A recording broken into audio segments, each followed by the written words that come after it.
Hi, I'm Grace Zhang, and today I'll be presenting policy transfer across visual and dynamics domain gaps via iterative grounding, a joint work with Linghan Zhong, Youngwoon Lee, and Joseph Lim for RSS 2021. If we want to train this robot to walk directly in this outdoors environment, it'll be very difficult because of the time and supervision it requires to collect data, as well as the lack of instrumentation, such as sensors that can give us a reward function. Instead, we'd like to make use of a training environment, such as a lab or simulation, where we can easily collect data and train a good policy that we can then transfer to the deployment environment. However, if we want this policy to perform well in this new environment, we have to take into account the differences between these two environments. We break the differences down into the visual domain gap, such as changes in viewpoint, background, or lighting, and the dynamics domain gap, such as differences in robot mass, actuation, or friction. Prior works in this area focus on either the visual gap or the dynamics gap.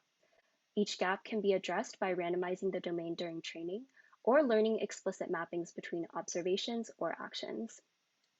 However, in realistic scenarios like the one we just mentioned, often both types of domain gaps exist, so only addressing one is not sufficient. Our method will tackle both visual gap and dynamics gap at the same time. We want to take a policy that we train in a source environment and be able to deploy it successfully in a target environment. This means we have to find a way to close both the visual and the dynamics gap between the two environments. To close the dynamics gap, we can learn an action transformation between target and source domains.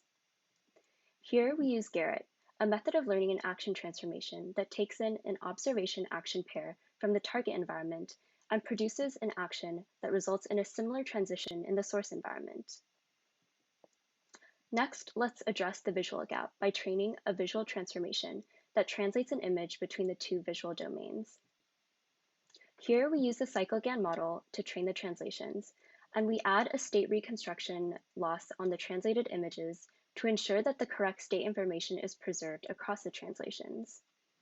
Together, these transformations, along with our source environment, form what we call the grounded environment. This is important because now the grounded environment matches the visual and dynamics domains of the target environment. This means that if we train a policy in the grounded environment, we can use it successfully in the target environment. Our method ADAPT, or iterative domain alignment for policy transfer, iterates between the following two phases. Source environment grounding, where we train the visual and action transformations based on data, and policy training, where we use reinforcement learning to learn a policy in this grounded environment that can then be used directly in the target environment. We also use this trained policy to gather data for the following iteration. By iteratively going through these two phases, we can gather more task-relevant data. This results in a more accurately grounded environment for the current task, which means better policy transfer. Now let's move on to the experiments. We use several different tasks, and we propose target environments with varying visual and dynamics domain gap sizes. The target hard environments poses a difficult sim-to-sim policy transfer task due to a large visual gap that includes differences in render, viewpoint, background, and color, and a large dynamics gap. Here, the puck mass changes from 10 grams to 50 grams. Let's take a look at the results of our method ADAPT in purple in the target hard environments over several training iterations. Here we see that in almost all cases, our method outperforms the baselines by a large margin and is able to improve its performance over multiple iterations.